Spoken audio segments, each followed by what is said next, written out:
అందరికీ నమస్కారం అండి. Welcome back to our channel. ఈరోజు మన వీడియోలో గుత్తి వంకాయ కూరను ఒక్కసారి ఇలా జీడిపప్పు వేసిన పోపు కారం ఫ్రై లాగా తయారు చేసి చూడండి. చాలా చాలా బాగుంటుందండి. చాలా కమ్మగా భలే బాగుంటుందన్నమాట. గుత్తి వంకాయ ఇష్టపడే వాళ్ళకి ఈ కూర చాలా బాగా నచ్చుతుంది. చాలా సింపుల్ ప్రాసెస్లో చేసేసుకోవచ్చు అనమాట. ఈ జీడిపప్పు పోపు కారం ఫ్రై తయారు చేసుకోవడానికి అరకిలో వంకాయలని పైన ఉన్న తొడిమెని కొంచెం కట్ చేసేసుకొని ఉప్పు వేసిన నీళ్ళల్లో 4 భాగాలుగా కట్ చేసుకుని ఇలా వేసేసుకోవాలన్నమాట. ఇలా చేయటం వల్ల ఏంటంటే ఏమన్నా కొంచెం కనర్ చేదులాగా ఉంటుంది కదా, అన్న పోతుందన్నమాట. ఇప్పుడు స్టవ్ మీద ప్యాన్ పెట్టుకుని ఒక 2-3 ఇంచుల కొబ్బరి ముక్కని చిన్న చిన్న ముక్కలుగా, ఎండు కొబ్బరి అనమాట, చిన్న చిన్న ముక్కలుగా కట్ చేసుకుని ఒక 7-8 జీడిపప్పు, అలాగే 1 టేబుల్ స్పూన్ శనగపప్పు, 1/2 టేబుల్ స్పూన్ మినప్పప్పు, 1/4 టేబుల్ స్పూన్ ధనియాలు, 1/4 టేబుల్ స్పూన్ జీలకర్ర, ఒక 7-8 వెల్లుల్లి రెబ్బలు, కొంచెం కరివేపాకు, ఇవన్నీ వేసి లో ఫ్లేమ్లో చక్కగా ఫ్రై చేసేసుకొని పెట్టుకోవాలన్నమాట. డ్రై రోస్ట్, ఆయిల్ వేయాల్సిన అవసరం లేదు.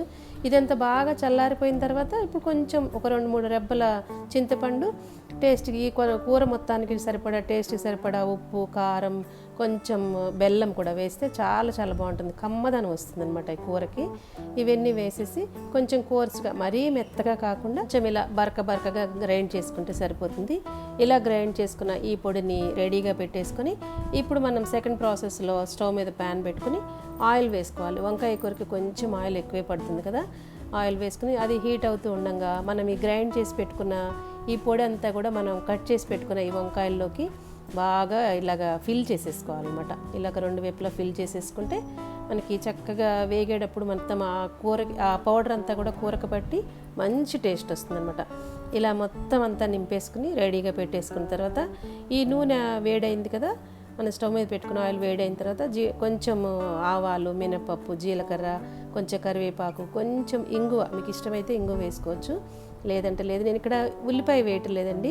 మీకు కావాలనుకుంటే ఈ టైంలో ఉల్లిపాయ కూడా ఫ్రై చేసి వేసుకోవచ్చు అనమాట. ఈ పొడితో మనం నింపుకున్న ఈ వంకాయలన్నీ కూడా చక్కగా ఈ నూనెలో వేసేసుకొని మిగిలిన ఏమన్నా కనుక మిగిలితే కనుక ఆ పొడి కూడా పైన వేసేసుకొని లో ఫ్లేమ్లో మూత పెట్టేసి మధ్య మధ్యలో కలుపుకుంటూ మగ్గించుకోవాలన్నమాట. మన ఛానల్లో చాలా కంటెంట్ ఉన్న వీడియోస్ ఉన్నాయండి. అలాగే వాటితో పాటుగా ఈ వంకాయతో కూడా చాలా రకాలు చేసుకున్నాం. ఉల్లి కారం, పోపు కారం, గ్రేవీ కూర, చాలా రకాలుగా చేసుకుని మన ఛానల్లో పోస్ట్ చేసుకున్నామండి. ఎవరికన్నా మీకు ఇంట్రెస్ట్ ఉండి ఇవాళే ఫస్ట్ టైం మన ఛానల్ చూస్తున్నట్టయితే ఒకసారి మన ఛానల్ని విజిట్ చేసి మన ఛానల్లో వీడియోస్ అన్నీ చూసి మీకు ఇంట్రెస్ట్ ఉంటే మన ఛానల్ని ఫాలో అవుతుండండి. ఇప్పుడు ఇంకా ఫైనల్గా కొంచెం కొత్తిమీర వేసేసి ఇంకా స్టవ్ ఆఫ్ చేసేసుకోవటం అనమాట. ఈ కూర వేడన్నంలోకి కాకుండా చపాతీలోకి, జొన్న రొట్టెల్లోకి, అన్నిటిలోకి కూడా చాలా చాలా బాగుంటుందండి. ఒక్కసారి ట్రై చేసి మీకు ఎలా కుదిరిందనే విషయాన్ని నాకు కామెంట్స్లో తెలియచేయండి. ఇలాంటి మంచి మంచి రెసిపీస్ కోసం మన ఛానల్ని ఫాలో అవుతుండండి. మన ఛానల్లో వీడియోస్ నచ్చితే మన ఛానల్ని సబ్స్క్రైబ్ చేయటం మాత్రం అస్సలు మర్చిపోకండి. ఈ వీడియోపై మీ అభిప్రాయాన్ని నాకు కామెంట్స్లో తప్పకుండా తెలియజేయటం మాత్రం మర్చిపోకండి. వీడియో నచ్చితే లైక్ చేయండి, మీ వాళ్ళందరికీ షేర్ చేయండి. Thank you for watching.